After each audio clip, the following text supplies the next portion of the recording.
నమస్తే, నేను మీ బాబీ వర్ధన్. బీవీసీ వాయిస్ ఛానల్లోని కామెంటరీ బాక్స్కి స్వాగతం. ఇవాళ ఒక సంచలనాత్మకమైన విషయం మీద చర్చించడానికి మీ ముందుకు వచ్చాను. JC brothers. ఆ పేర్లు వింటే చాలామందికి అదుర్స్. ఎందుకంటే అనంతపూర్లో ఈ ఇద్దరు అన్నదమ్ములు, అంటే జేసీ దివాకర్ రెడ్డి, జేసీ ప్రభాకర్ రెడ్డి, వీళ్ళు స్వపక్షం విపక్షం అనే తేడా లేకుండా విరుచుకుపడిపోతుంటారు. వాళ్ళు చెప్పిందే వేదం, నినాదం, విధానం అన్నట్టు వాళ్ళు ప్రవర్తన ఉంటుంది.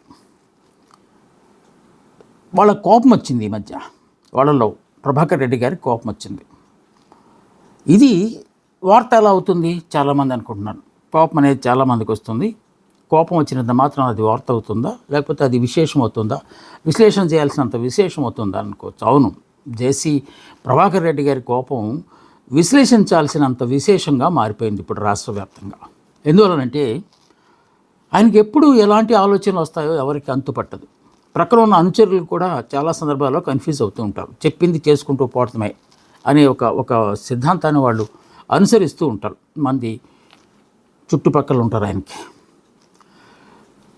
31 డిసెంబర్న అంటే కొత్త సంవత్సరానికి స్వాగతం పలికేందుకు రకరకాల పార్టీలు జరుగుతూ ఉంటాయి. హోటల్లో, రిసార్ట్స్లో ఈ ఏడాది ఇంకా చాలా గంభీరంగా జరిగినాయి. అంటే లావిష్గా, విలాసవంతంగా జరిగినాయి ఈ ఏడాది. అలాంటిదే జేసీ ప్రభాకర్ రెడ్డి గారు కూడా చేయాలన్నారు. తాడిపత్రిలో తన ఇప్పుడు మేయర్గా ఉన్న తన స్వస్థలం అది. ఆ ప్రాంతంలో జేసీ పార్క్ అని ఒకటి చాలా పాపులర్, వాళ్ళ పేరుతోనే పెట్టారు, వాళ్ళ ఫ్యామిలీ పేరుతో పెట్టారు అది. ఆ పార్కులో న్యూ ఇయర్ వేడుకల్ని, అంటే 31 డిసెంబర్న వేడుకలను చేయనున్నారు. వేడుకలు చేస్తే తప్పేంటి అని అనుకోవచ్చు. కానీ ఈసారి ప్రత్యేకత ఏంటంటే కేవలం మహిళల కోసమే. అంటే జాతి వివక్ష చూపెడుతూ రాత్రులు మహిళలు బయటికి రావటం ఏంటి అని రకరకాలుగా అనుకుంటూ ఉంటారు కదా. కొన్ని అంటే పట్టణ ప్రాంతాల్లో లేకపోతే నగరాల్లో అయితే వైఫ్ అండ్ హస్బెండ్ వెళ్ళడానికి ఆస్కారం ఉంటుంది. కానీ కొన్ని ప్రాంతాల్లో, అంటే సెమీ అర్బన్ ప్రాంతాల్లో అయితే మహిళలు ఆ రోజున బయటికి రావడానికి కొంచెం ఇబ్బంది పడతారు. అందుకే ఆయన ఏం చేశాడంటే మహిళలను ఎంతకాలం ఇంట్లో పెట్టి బంధిస్తారు, వాళ్ళకు కూడా కొంత స్వేచ్ఛని వాళ్ళకు కూడా కొంత వినోదాన్ని పంచాలనే ఉద్దేశంతోనో మరేమో, కానీ మొత్తానికి 31 డిసెంబర్ నాడు సాయంత్రం 7 గంటల నుంచి సాయంత్రం 12 గంటల దాకా వేడుకలు నిర్వహిస్తారు. దీనికి స్త్రీలు మాత్రమే రావాలని చెప్పి ఒక పిలుపునిచ్చారు. దానికి ఏర్పాట్లు కూడా మొదలుపెట్టారు. కానీ సనాతన సంప్రదాయాన్ని భుజానం వేసుకుని మోస్తున్నామనుకున్న కొంతమంది, ముఖ్యంగా మహిళలు, దీనిని ఎద్దేవా చేస్తూ వద్దంటూ ప్రకటనలు ఇచ్చారు. ముఖ్యంగా మాధవీలత, బీజేపీలో ప్రస్తుతం మన ఆంధ్రప్రదేశ్ నుంచి మాధవీలతలు ఇద్దరు ఉన్నారు. మనకి ఆంధ్రప్రదేశ్కి ఒకరు ఉన్నారు, తెలంగాణకు ఒకరు ఉన్నారు. మాధవీలత అక్కడ ఆవిడ ఏకంగా ఎలక్షన్స్లో కంటెస్ట్ చేసింది, ఓడిపోయినందుకు జనాలందరినీ తిట్టిపోసింది. వసుధామ డాక్టర్, కానీ ఇప్పుడు చాలా పాపులర్ అయిపోయింది, సెలబ్రిటీ అయిపోయింది. మనకు కూడా ఇక్కడ ఒక మాధవీలత కొన్నాళ్ళు సినిమాలో చేశారు. బహుశా ఆ సినిమా డిమాండ్ తగ్గిపోవడంతో ఇటువైపు వచ్చారేమో, కానీ మొత్తానికి ఒక స్టార్గా భారతీయ జనతా పార్టీలో వెలిగిపోతున్నారు. అలాగే యామిని గారు, సాధినేని యామిని గారు కూడా ఆవిడ కొంత పలికారు. కాకపోతే యామిని గారు కొంత మైల్డ్గా చెప్పారు. బట్ మాధవి మాత్రం కొంచెం స్ట్రాంగ్గానే వార్నింగ్. అసలు మహిళలు ఏంటి బయటకు వెళ్ళటం ఏంటి, పైగా అర్ధరాత్రి నూతన సంవత్సరం వేడుకలకు వెళ్ళటం ఏంటి, అక్కడ గంజాయి తాగుతారు, డ్రగ్స్ తీసుకుంటారు, మహిళల మీద అగాత్యాలు చేస్తారు, కనుక ఎవరు వెళ్ళొద్దు అని చెప్పి ఆవిడ పిలుపునిచ్చారు. అన్ని ఏర్పాట్లు చేసుకుంటూ అంత ఆర్భాటంగా చేయాలని ఆయన అనుకుంటే, మహిళలకు కూడా కాస్తంత కళాపోషణ అన్నట్టుగా సంతోషాన్ని ఇద్దామని ఆయన చేపడితే, అది ఏ జాగ్రత్తలు తీసుకోకుండా ఇదంతా చేస్తారా అని ప్రశ్నిస్తున్నారు వాళ్ళు. బట్ వీళ్ళు మాత్రం దానిలో ఏదో బ్రహ్మాండం బద్దలైపోతుంది, మహిళ తాలూకు ఔన్నత్యం పాడైపోతుంది, మహిళల మీద అత్యాచారాలు జరిగే ఆస్కారం ఉంది, 12 గంటల దాకా తాగి తందనాలాడి బయటికి వెళ్ళిపోయినప్పుడు, వాళ్ళు వెళ్తున్నప్పుడు ఏ ఆటో వాడో, ఏ కారు వాడో, లేకపోతే ఫ్రెండ్ వాళ్ళ మీద అఘాయిత్యం చేసే ఆస్కారం ఉందని చెప్పి చాలా పెద్ద ఒక భూతాన్ని చూపించేశారు వాళ్ళు.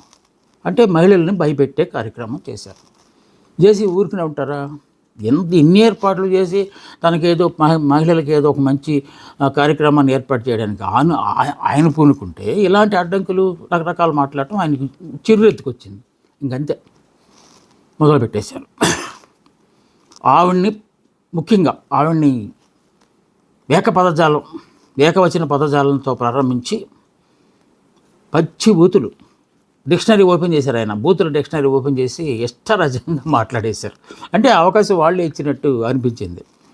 సో దాంట్లో ఆయన మగాళ్ళను కూడా దూషించారు. అసలు బీజేపీ పార్టీలో ఎలాంటి దాన్ని ఎందుకు చేసుకున్నారో ఆవిడ క్యారెక్టర్ కూడా డాష్ అని కొంచెం అదుపు తప్పే మాట్లాడారు. అంటే మహిళలని చూడకుండా, అందుకు ఒక ప్రక్క మీరు మహిళల కోసమే కార్యక్రమాన్ని ఏర్పాటు చేసి మహిళా ఉద్ధరణకు నేను పాటుపడుతున్నానని చెప్తూనే మరో మహిళ మీద ఇలాంటి భూషణలు చేయటం ఏంటి అనేది విమర్శ వచ్చింది. కాకపోతే ఎవరు ముందు, ఆవిడే ముందు గెలుకున్నారు కదా అని కొంతమంది విశ్లేషకులు కూడా భావించడం జరుగుతూ ఉంది. ఇంకా ఈ సందర్భంగానే అక్కడ సజావుగా జరిపోయింది. ఇంకా అక్కడ తాడిపత్రిలో ఉన్న సామాన్య జనం కూడా తిరగబడ్డారు. ఏంటి, తాడిపత్రి ఇమేజ్ని మీరు డ్యామేజ్ చేశారు. తాడిపత్రి అనగానే ముఖ్యంగా జేసీ పార్కులో తాగి తందనాలు వెళ్ళేవాళ్ళు, గంజాయి తాగేవాళ్ళు, అమ్మాయిలను అగాత్యాలు చేసేవాళ్ళు ఉంటారా అని మా ఈ తాడిపత్రి తాలూకు ఇమేజ్ని, క్రెడిబిలిటీని మీరు పోగొట్టారు అని వాళ్ళు మొదలేశారు. ఏకంగా స్త్రీలే ఆ కార్యక్రమంలో పార్టిసిపేట్ చేసిన స్త్రీలే మా పట్టణాన్ని, మా తాడిపత్రిని అవమానించారు, మా తాడిపత్రి తాగుబోతులకు, వ్యభిచారులకు కేంద్ర బిందువు అయినట్టుగా మాట్లాడారని చెప్పి పోలీసుల దాకా వెళ్ళి కంప్లైంట్ కూడా ఇచ్చారు. అది అలా ఉండగా ఇక జేసీ దివాకర్ రెడ్డికి సంబంధించిన ఒక కారు తగలబడింది. ఇది ఈ సందర్భాన్ని పురస్కరించి తగలబడిందా, లేకపోతే వేరే కక్షలు ఉన్న దానిపై నేపథ్యంలో ఇది తగలబడిందా అనేది ఇంకా దర్యాప్తులో తేలాల్సి ఉంది. కాకపోతే దీనిలోనే ఆయన కలిపేశారు జేసీ గారు కూడా. ఎరా అని మొదలేసి బీజేపీ వాళ్ళని, భారతీయ జనతా పార్టీని, బహుశా ఆయన దృష్టిలో పెట్టుకున్నది కూటమి ప్రభుత్వాన్ని అనుకుంటా. ఎందుకంటే భారతీయ జనతా పార్టీ ప్రభుత్వం అన్నారు ఆయన. ఎందుకంటే రాష్ట్రంలో జరిగింది భారతీయ జనతా పార్టీ ప్రభుత్వం అన్నారు కాబట్టి కూటమి గురించి ఆయన మాట్లాడుంటారు. బహుశా పొరపాటున కూటమి అనకుండా భారతీయ జనతా పార్టీ అని ఉంటారు అని మనం అర్థం చేసుకోవాలి. సో ఆయన మీరంతా, మీ పార్టీ ఎంత అని గందరగోళంగా మాట్లాడేసి, అలాంటి దాన్ని మీరు పార్టీలో ఎలా చేర్చుకుంటారు, దిగజారిపోయారు మీరు అని చెప్పి పార్టీని కూడా తోలనాడారు. అంటే మరి ఆయన ఆవేశం మీద ఉన్నారు. ఈ సందర్భంగా ఒక ఆసక్తికరమైన ప్రకటన కూడా, స్టేట్మెంట్ కూడా ఆయన ఇచ్చారు. జగన్ మంచోడురా, జగన్ చాలా మంచోడు, వాడు నా కార్లు తగలబెట్టలే, నా కార్లు నిలిపేశాడు, అంటే కార్లు ఆపేశాడు, నా బస్సులు ఆపేశాడు తప్ప నా బస్సులు తగలేడు. మీరేం చేశారు, తగలబెట్టుకోండి, ఎన్ని తగలబెట్టుకోండి నాకు అని స్టార్ట్ చేసి పుత్రవాత్సల్యాన్ని ఆయన చూపెట్టారు. అందరిని అలాగే విరుచుకుపడిపోయారు. ఇది ఇలాగే ఉంటుందా? ఆయన రెచ్చిపోయి మాట్లాడటానికి అక్కడి నుంచి ఆయన అనుమతి ఉందా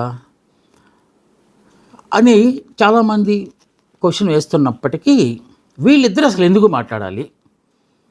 అదే విషయాన్ని మీడియా వాళ్ళు మాధవిని అడిగితే ఆవిడ చెప్పింది ఏంటంటే, అసలు నాకు దివాకర్ రెడ్డి అంటే అసలు ఎవరో తెలియదండి, తాడిపత్రి అంటే ఏంటో తెలియదండి, మరి ఎలా మాట్లాడారు మీరు, ఏ ఉద్దేశంతో మాట్లాడారు? ఒకవేళ నిజంగానే అక్కడ అసాంఘిక కార్యకలాపాలకు అడ్డాగా తాడిపత్రి ఉందని మీరు భావిస్తే ఆ విషయాన్ని చెప్పాల్సింది ఎవరికి? మీరు పోలీసులకు కదా.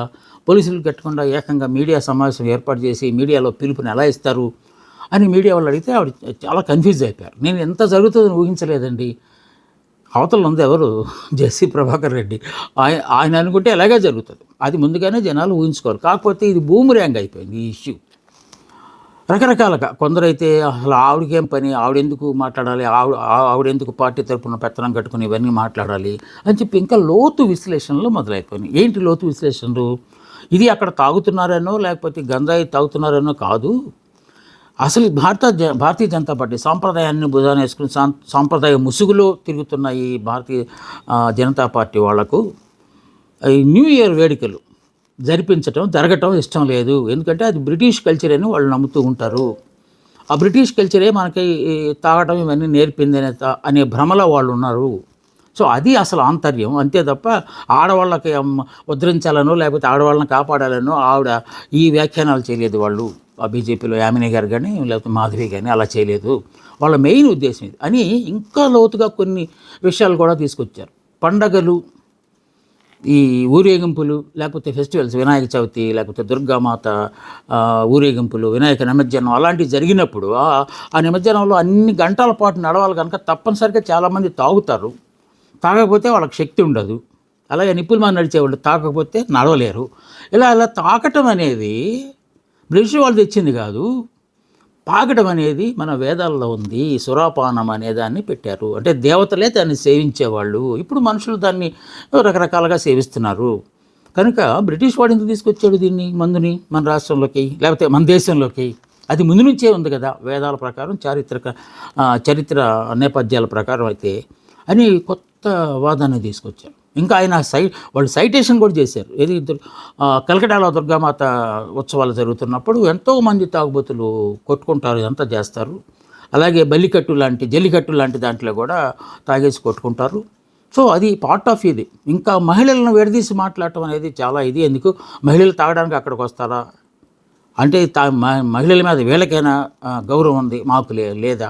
అలాగంటే మహిళలు ఈ కోనసీమలో అలాంటి చోట జరిగే కోడి పందాల్లో మహిళలు కూడా కాయరాజా కాయ అంటున్నారు కదా, మరి అవన్నీ సాంప్రదాయంలో భాగమే అని చెప్తున్నారు కదా, న్యూ ఇయర్ ఎందుకు జరుపుకోకూడదు అని వాళ్ళు వాదనకు దిగారు. సో ఆ వాదనలో కొంత వాస్తవం ఉన్నట్టే ఉంది.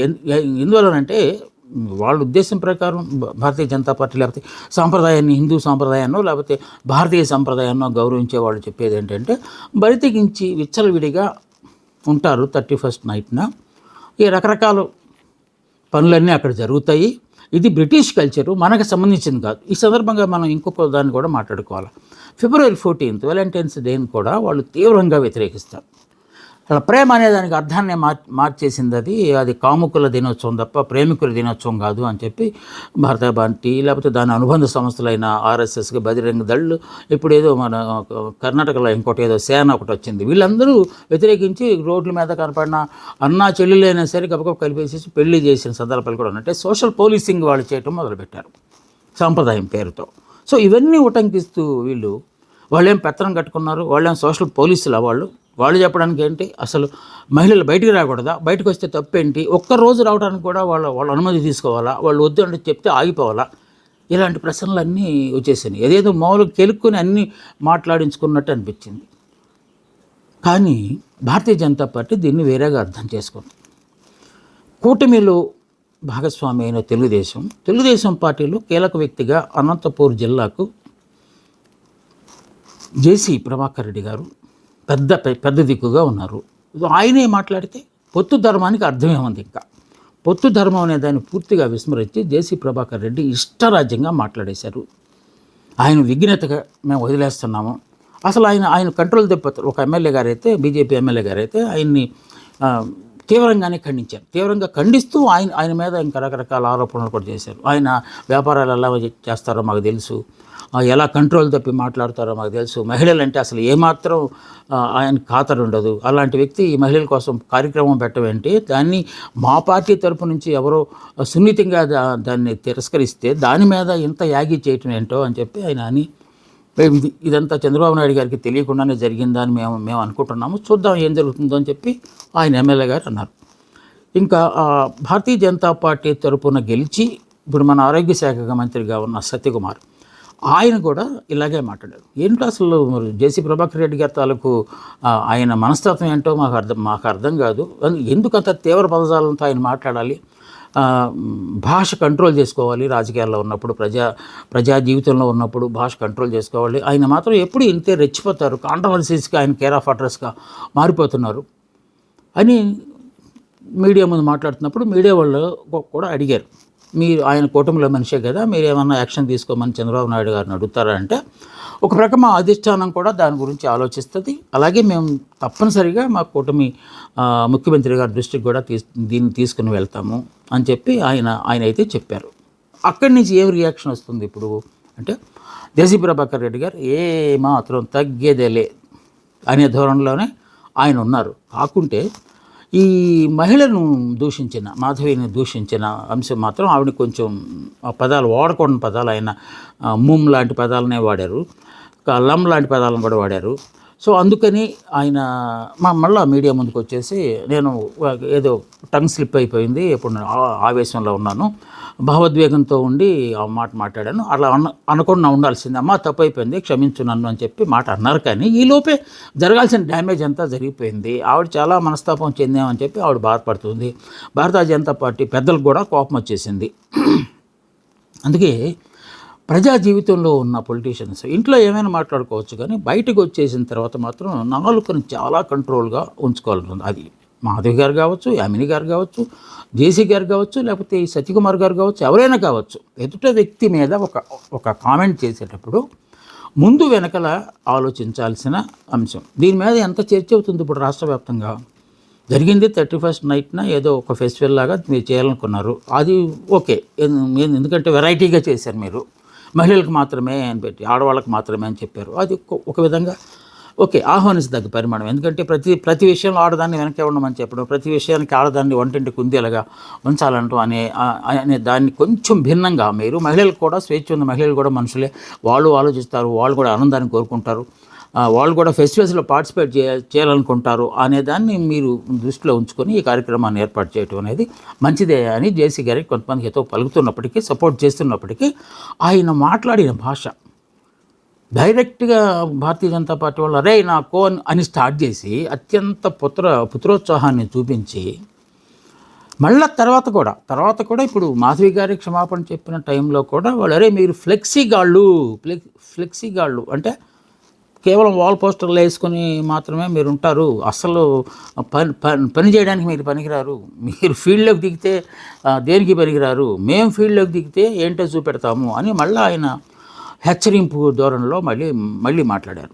తిరిగి ఇది ఎటువైపు వెళ్తుందా అనేది ఇంకా మనం భవిష్యత్తులో ఏం జరగబోతుందనేది వేచి చూడాలి. కానీ ఈలోపు అనేకమైన ప్రశ్నలకు ఇది తావునిచ్చింది. ఒకటి, పొత్తు ధర్మంలో ఉండి కూడా ఎలా మాట్లాడవచ్చా అనేది ఒక కోణం.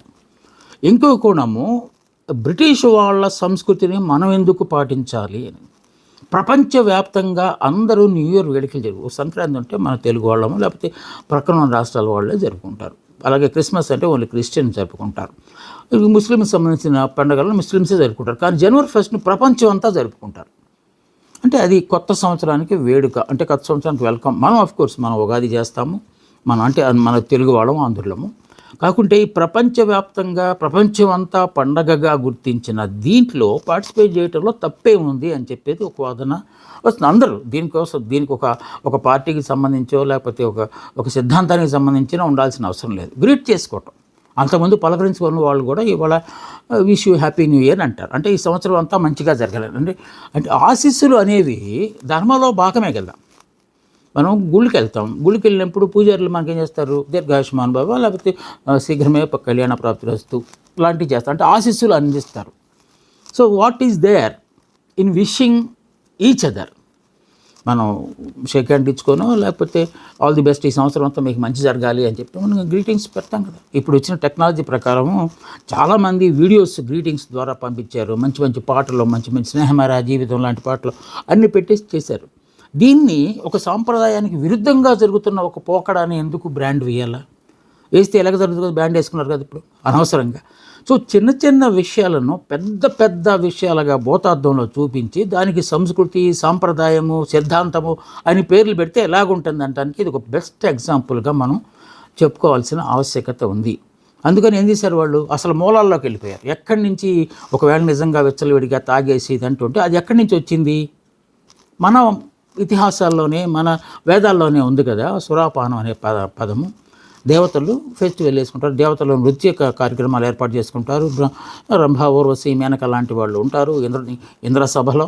అలాంటి చోట డెఫినెట్గా సురాపానం తాగుతారు అనేది మన దాంట్లో మన సంప్రదాయంలో లేకపోతే మన వారసత్వంగా వస్తున్నది. అయితే వాళ్ళు ఎవడో బ్రిటిష్ వాడు తీసుకొచ్చి మనకు మందు పెట్టాడు కనుక ఆ మందు తాగడానికే ఈ కార్యక్రమం పెట్టాడు, ఈ న్యూ ఇయర్ పెట్టుకోవడానికి, గ్రీటింగ్ కార్డులు అమ్ముకోవడానికి పెట్టుకోవడానికి కొంతమంది అనేవాళ్ళు. గ్రీటింగ్ కార్డ్స్ అమ్ముకోవడానికి, గిఫ్ట్లు ఇవ్వడానికి దీన్ని ఒక సాంప్రదాయంగా పెట్టి ఆ విధంగా వ్యాపారం చేసుకోవడానికి న్యూ ఇయర్ వేడుకలు చేస్తారని కొంతమంది చెప్పేవాళ్ళు. అది ఇప్పుడు అది లేదు. సింపుల్గా మన మొబైల్ ఫోన్లోంచి గ్రీటింగ్ మనం పంపించేస్తున్నాం. That's all. సో మందు తాగటం అనేది అది ఆ రోజైనా తాగుతారు, మిగతా రోజుల్లో ఇప్పుడు వీళ్ళు చెప్పినట్టు నిమజ్జనం కార్యక్రమంలో అన్ని కిలోమీటర్లు వాకింగ్ చేయాలంటే డెఫినెట్గా వాళ్ళకి శక్తి ఉండాలంటే లోపల ఏదో ఒక బయట నుంచి ఒక శక్తి లోపలికి వెళ్ళాలి. ఆ శక్తిని మనం మందు అంటాం. అంటే డ్రగ్గులు తాగి విచ్చలవిడిగా చేసి రోడ్ల మీద మరి ఇప్పుడు వినాయక నిమజ్జనం విషయాల్లో ఎవరైనా రేపులు చేసినట్టుగానే ఇలాంటి ఏమైనా సంఘటనలు మనకు వచ్చినాయా? ఎక్కడ లేదు. అలాగే కలకటా లేకపోతే మైసూరులో దసరా ఉత్సవాలు చేసినప్పుడు ఇలాంటి సంఘటనలు ఏమైనా జరిగినాయా? ఏం జరగలేదు కదా. సో అక్కడైనా ఇక్కడైనా మనుషుల తాలూకు ప్రవర్తన మీద పరివర్తన మీద ఆధారపడి ఉంటాయి తప్ప సాంప్రదాయాలకి వాటికి ఎలాంటి సంబంధం లేదు అని ఈ విషయంలో అటుపక్క వాళ్ళు ఇటుపక్క వాళ్ళు తెలుసుకోవాల్సిన ఆస్కారం ఉంది. లేకుంటే ఇలాగే చర్చలు జరుగుతాయి. ఓకే, ఇది ఏమో మరి మన అభిప్రాయం ప్రకారం మనం ఏమనుకుంటున్నామో అదే మనం ఇక్కడ మాట్లాడాము, విశ్లేషణ చేసాం. అసలు ఈ టాపిక్కి విశ్లేషణ చేయాల్సినంత సీన్ ఉందా అంటే ఎస్, ఉంది. పబ్లిక్లో జరిగింది కదా అది. దానికి కూడా రకరకాల ముసుగులు వేశారు కదా, అందువల్ల మనం చేయాల్సి వచ్చింది. ఎస్, మీకు నచ్చిందని నాతో ఏకీభవించాలైతే నేను అంటలేదు, మీరు ఎలాంటి కామెంట్లు అయినా చేయండి. నాకు అనిపించింది ఇది జరగకుండా ఉండాల్సింది అని, అందుకోసమనే జరిగింది కనుక దాని మీద మనం విశ్లేషణ చేయాల్సి వచ్చింది. Thank you. నమస్తే, మీ ప్రొఫెసర్ బాబీ వర్ధన్.